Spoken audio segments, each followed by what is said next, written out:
Please be aware that the comments, views, opinions shared on this podcast are not meant to diagnose a medical problem and/or legal problem. If you do have a medical problem or legal problem, kindly contact a professional. Welcome to An Apple a Day, a podcast, a resource, a community. Share your experiences and learn from others as we overcome barriers and learn to live a happy, healthy life with a disability. Welcome to the community. Here's your host, Jimmy Apple.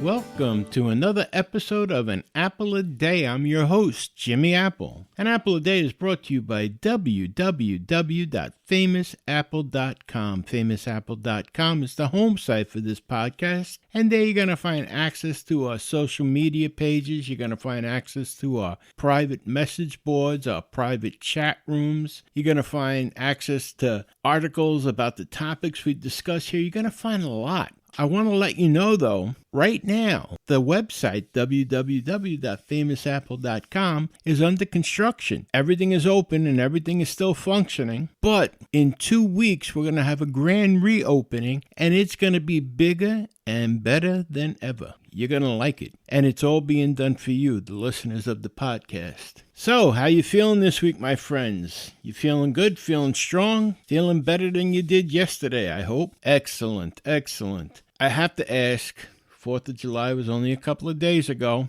Now, when you woke up that morning, you looked at all your body parts that you had. When you went to bed that night, did you still have the same amount of body parts? I know I did. You want to hear depressing? I went to Walmart yesterday with my wife, and we went in, and it was the typical night at Walmart. But can you believe, here we are, this is the first week of July. Can you believe that they've got back-to-school items out already? They got walls of notebooks, walls of pens, pencils, bookcases, refrigerators for college students. You name it, they have it. It's out on display, back-to-school, notebooks for 50 cents, this, that, and the other thing. Believe me when I tell you, it's been decades since I had to go to school. But I was depressed. I was depressed when I walked in there. And the funny thing when I rolled in there. But I was depressed. The funny thing was, I'm saying to my wife, I said, this is depressing. This is really depressing. And this little kid comes in, and she can't be any more than 16 years old. And she goes, oh my God, school just let out. Look at this. They got back to school stuff already. And I was saying to my wife on the way home last night, I said, you know what's even worse? I said, you know, when we were kids, you knew school was starting when they started showing the coming attractions for the fall. Well, last night on TBS, they showed a coming attraction for a TV show coming in the fall. I said, I don't even want to see this. I can't believe how depressed I got as an adult over school starting. That's ridiculous. Oh my goodness. I'd hate to be a kid right now. Think about it. It's so hard. When we were kids, we had it so much easier. But, it was just so depressing. It was so depressing to see back to school signs in July. And right next to it, there's fireworks that didn't sell.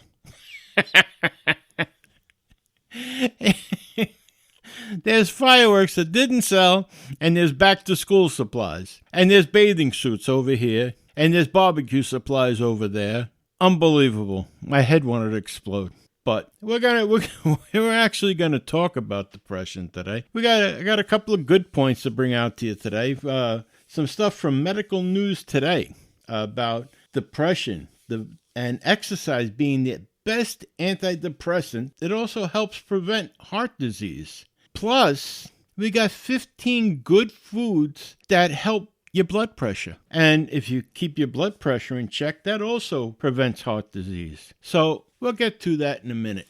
Let me ask, did you hear Oscar on last week's show? He's the fellow who believes that handicapped people shouldn't have handicapped parking permits because he thinks if we're going to go to the store, then we're not that handicapped and we should be able to walk from the parking lot like everybody else. The guy's a little bit misguided as far as I'm concerned. But we had him on. He was on for a good 20 minutes with us. And if you didn't catch it, you should go back and listen to last week's podcast. It was pretty interesting. It really was. But I got 9 responses about the podcast. And believe it or not, 3 people actually agreed with them. One was Eddie. He was from Chicago, Illinois. He agrees with Oscar. He believes that there shouldn't be any kind of handicap parking permits for handicapped people. If they're going to go out shopping, then they don't need handicap parking permits. Tommy from Connecticut thinks Oscar is a moron.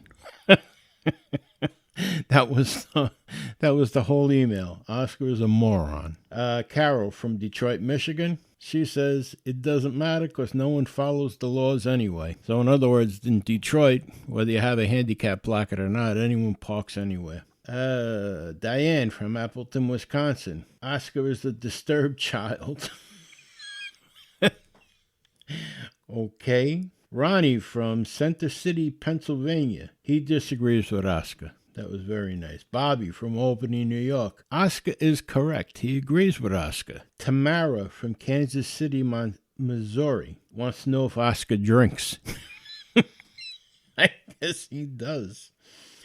Kevin from San Diego, California. He swears Oscar is a Republican. I don't know what that's supposed to mean. Raymond from Los Angeles, California. Doesn't agree at all with Oscar. He thinks Oscar's a moron. And plus, his email was quite long, and I think every other word in it would have to be beeped if I was to read it on the podcast here. So, you know what? I understand people get passionate about topics, but you don't have to get that graphic. I mean, what he could do with family members who have already passed on, I can only imagine. But, was it Raymond? Raymond gave us graphic descriptions of what he can do with deceased family members. More than I wanted to know. But it was a good interview. It was our first interview. And I want to let you know that we're looking to have other guests on the show. And that could be you. If you have a topic you want to discuss that you're passionate about that would be of interest to our audience here, by all means, let me know. Send me an email at admin@famousapple.com, and I'd love to make arrangements to have you on the podcast. We can do it by phone, by Skype, you name it, we can do it. So keep that in mind. If you have something you'd like to discuss or something you'd like to point out, or maybe you have some tricks to get by with disability, to get by and handle your disability, life hacks or something like that you want to share with other people, by all means, I'll give you an open mic. So keep that in mind, and keep the comments coming about Oscar. Like I said, if you missed it last week, listen to last week's episode. It was pretty good. It was pretty telling. He wasn't foul-mouthed or anything, but he was pretty direct. He's pretty direct. And let me just say this. I do know Oscar. I do know him. He's a nice enough fellow. He's not a nasty guy at all. He's a professional truck driver. Now, one thing did come up after the podcast, and someone told me that there's people that actually have handicap placards but use them to go to work. I don't see how that could even work. I don't know if that's possible. I don't know if it's legal. I don't know if I don't personally think it's right. I think if you're able to go to work and stand or sit for however long you have to be there, you really don't need a handicap placard. So I'm going to look more into that. I just heard about that a couple of days ago here. So I'm going to look more into that. But I don't think that's right. I don't think if you're able to work, you shouldn't have a handicap placard. Someone told me that they seen work vehicles with handicap placards. If that's the case, I have some serious issues with that. Some real serious issues. If you're able to work, you're not handicapped. That's the way I look at it. Those handicap placards are for people that they can't move around as well as they should. And in a case like that, if they're giving it to people that are driving commercial vehicles, and these people are parking commercial vehicles like at Home Depot or Lowe's or something like that and loading up their trucks, and they have handicap placards on it, then you know what? I think I might agree with Oscar to a degree. But I'm going to look into that, and I'll bring that up next week. But anyhow, we'll move on here. I want to talk to you about depression and its effects on your heart and heart disease. Now, we've talked on this podcast before about depression and heart disease. And depression and heart disease are two things that actually go hand in hand. Now, depression, well, you become disabled, you get depressed, your life has changed so much, and you can't do the things that you used to do, so it's almost normal that you become depressed. But letting it go, letting it carry on and fester inside of you can lead to heart disease and can cause you to have a heart attack. There was this study written up in Medical News Today that I want to pass along to you. It's called Exercise, the Best Antidepressant Also Prevents Heart Disease. It's written by Anna Sandow. It was published Thursday the 28th of June, 2018, and fact-checked by Jasmine Collier. Depression is a risk factor for heart disease. New research now explores the link between these two conditions, finding that for many who have depression, exercise is the best treatment that can keep both the heart and the mind healthy. Depression raises the risk of heart disease in people who haven't had a history of cardiovascular problems. For those who already have been diagnosed with heart disease, depression raises their mortality risk. In fact, some studies have revealed that people with depression are at high risk of arrhythmia. Others, meanwhile, have pointed out that people who develop depression after being diagnosed with heart disease are twice as likely to die from it. So, what can be done to prevent this bleak scenario? The solution might lie in exercising more, say researchers, as studies have continuously pointed out that in some cases, working out can be as effective as an antidepressant medication. But when the feelings of hopelessness and worthlessness that characterize depression seep into every aspect of your life, it may seem impossible to find the motivation to exercise. A new study published in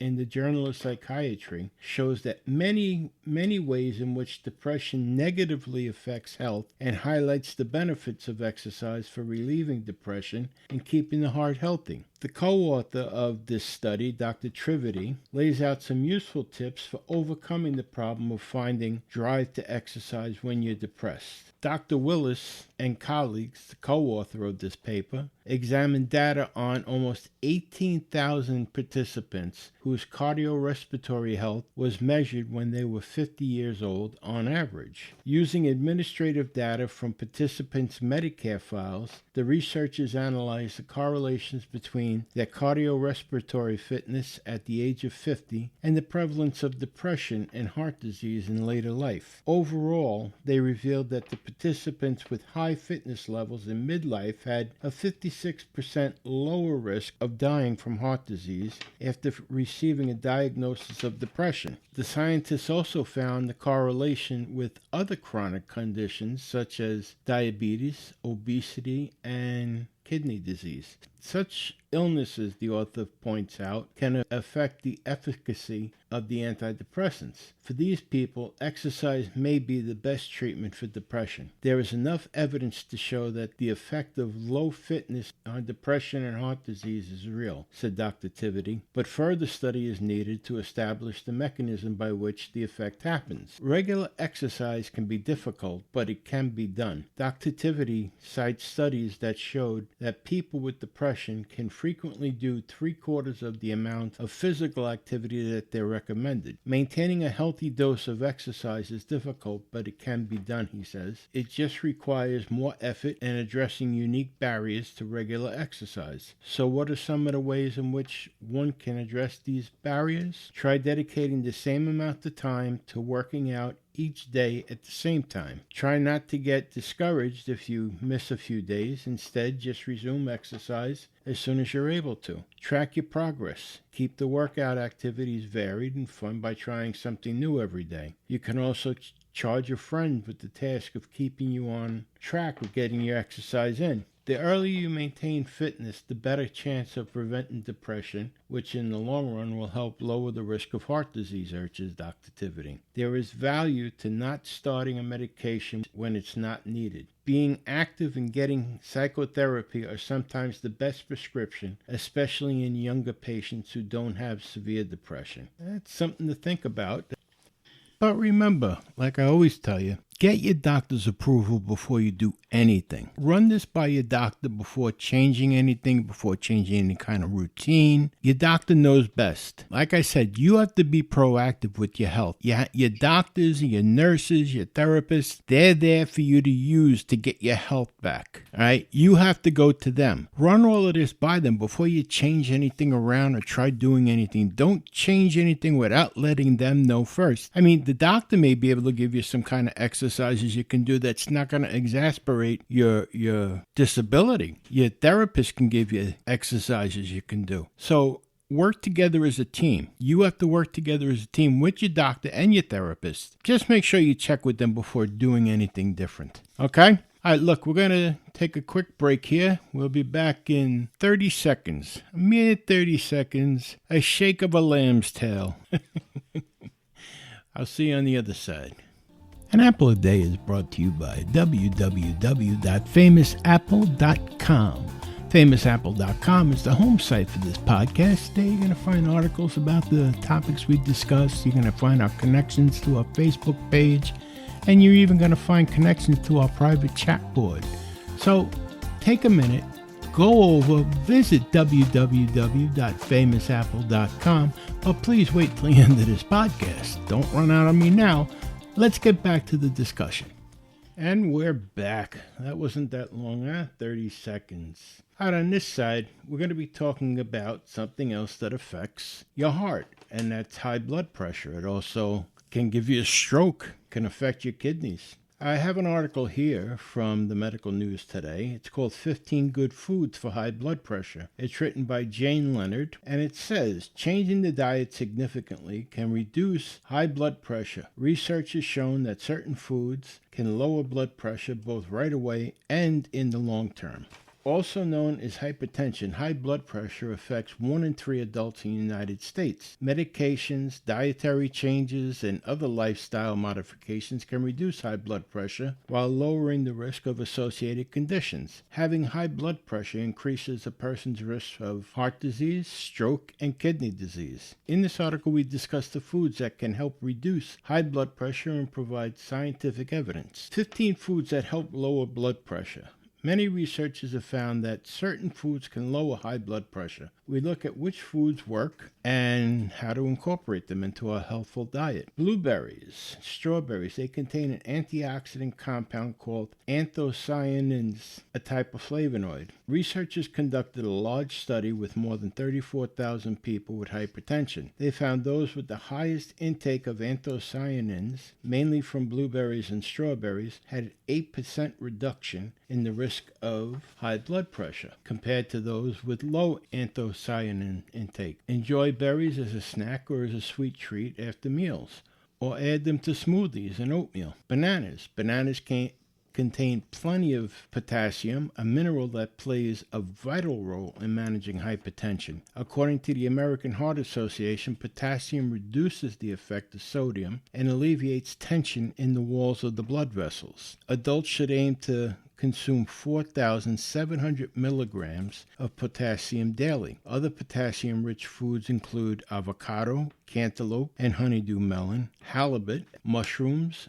sweet potatoes, tomatoes, tuna, beans. People with kidney disease should speak to their doctors about potassium, as too much can be harmful. Number 3 is beets. Drinking beet juice can reduce blood pressure in the short and long terms. In 2015, researchers found and reported that drinking red beet juice led to lower blood sugar in people with hypertension who drank 250 milliliters, about 1 cup of the juice every day for 4 weeks. Researchers noticed that some positive effects within 24 hours. In the study, those who drank 1 cup of beet juice every day had an average drop in blood pressure. For many, the change brought their blood pressure within the normal range. The researchers suggested that beets' high level of inorganic nitrate caused the reduction in the blood pressure. It may help to drink a glass of beet juice each day, add beets to salads, or prepare the vegetables as a healthy side dish. 4. Now this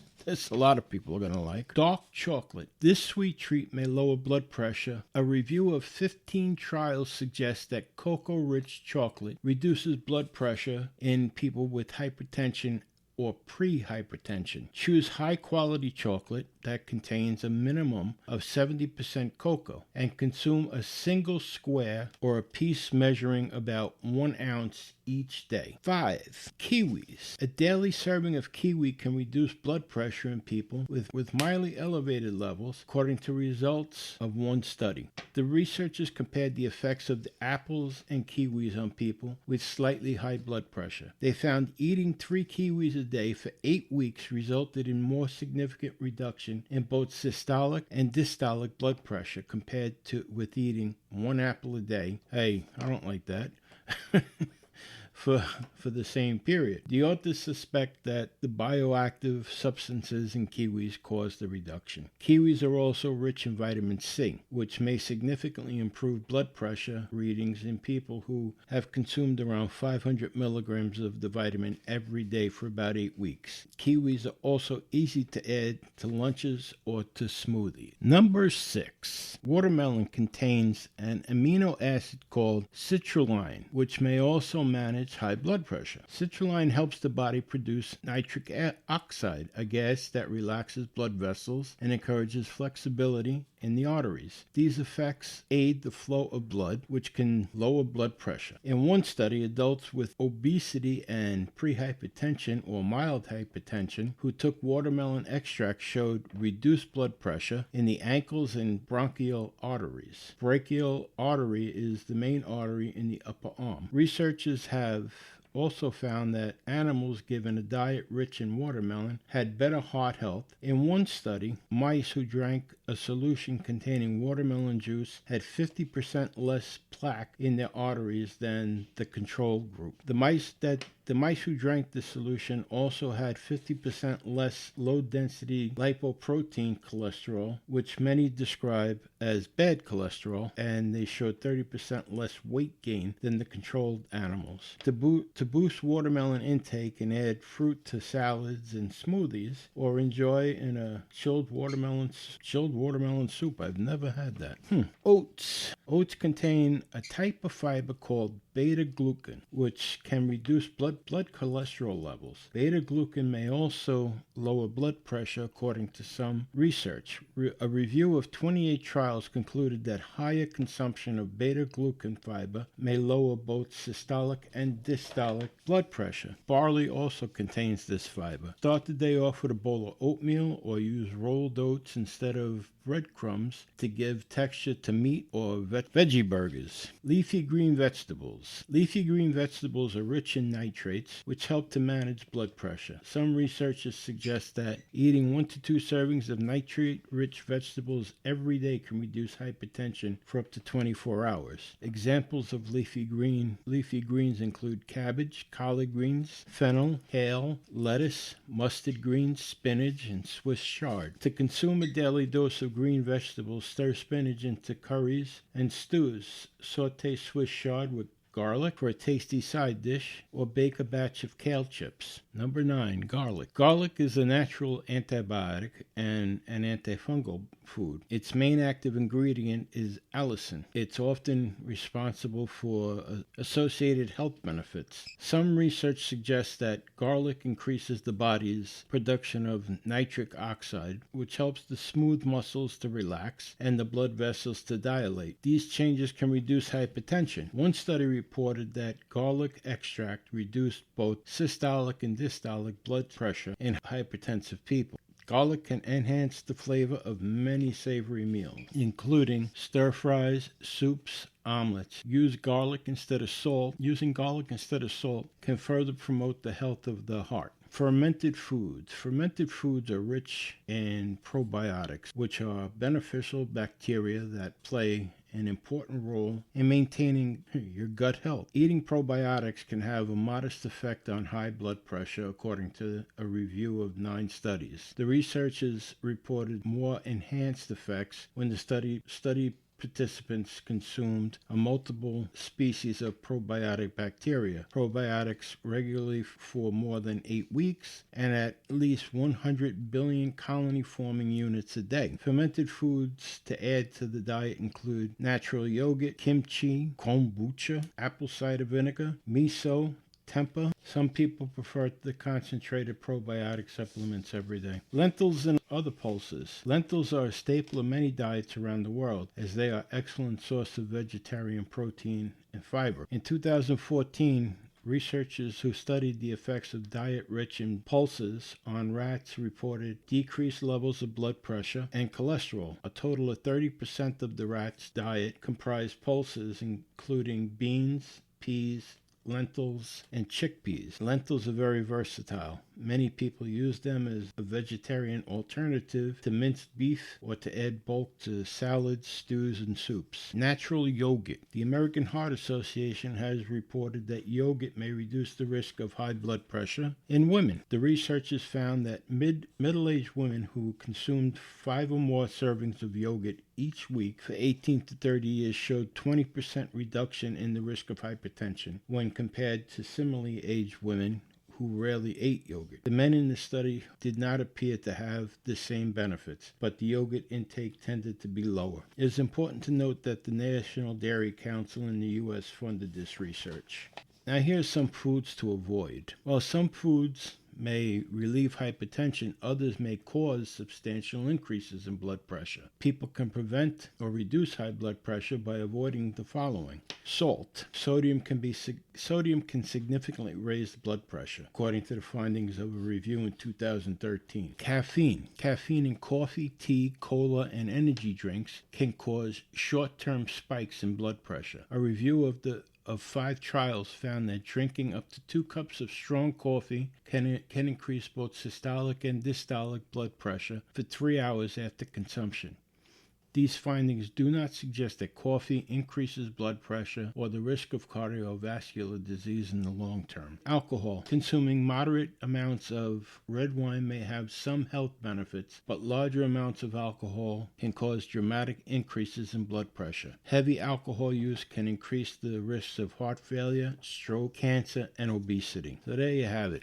Now please, do me a favor. Don't take anything away from your diet, and don't put anything into your diet until you talk to your doctor first. Always make sure you're safe, okay? So talk to your doctor before you add anything or take anything away. I'm going to post both articles. I'm going to post links to both articles up on www.famousapple.com. So you'll be able to read these articles yourself. Also, I want to remind you, look, if you want to be part of the podcast, if you'd like to be a guest on the podcast, you can do it right from the comfort of your home. We can do it by phone. We can do it by Skype. We can do it however you want to do it. As long as you have something you want to say that would be of interest to the community here, or if you want to answer something that I've said, or you want to take issue with something, whatever. I want to hear from you. So drop me an email at admin@famousapple.com and let me know. And we'll get you on the podcast here and we'll make you a star. Thanks again for stopping by here.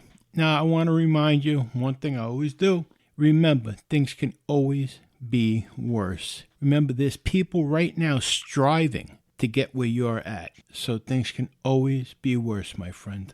Hey, have a great weekend. I will talk to you early on next week, and we'll see you then. Have a good one. This is Jimmy Apple. Thanks again. Thanks for listening to An Apple a Day with Jimmy Apple, your gateway to a happy, healthy life. Join our community at www.famousapple.com.